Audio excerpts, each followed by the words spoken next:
جاوید اقبال کی تنخواہ کی تفصیلات منظر عام پر۔ بطور چیئرمین نیب ماہانہ تنخواہ کتنی تھی؟ سابق chairman NAB justice retired Javed Iqbal کی تنخواہ اور مراد کی تفصیلات منظر عام پر آ گئیں۔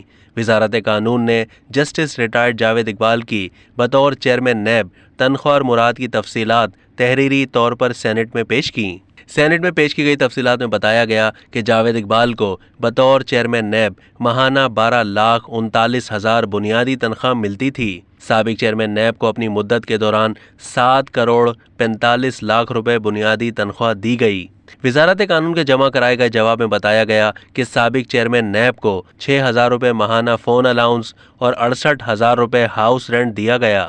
جاوید اقبال کو پوری مدت کے دوران 3,40,000 ٹیلی فون الاؤنس اور 38,58,000 روپے ہاؤس رینٹ دیا گیا۔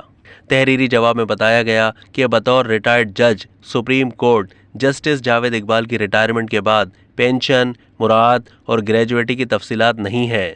اب تک کے لیے اتنا ہی۔ مزید معلومات کے لیے ڈیلی جنگ کے یوٹیوب چینل کو سبسکرائب کیجیے اور فیس بک کے پیج کو بھی لائک کیجیے۔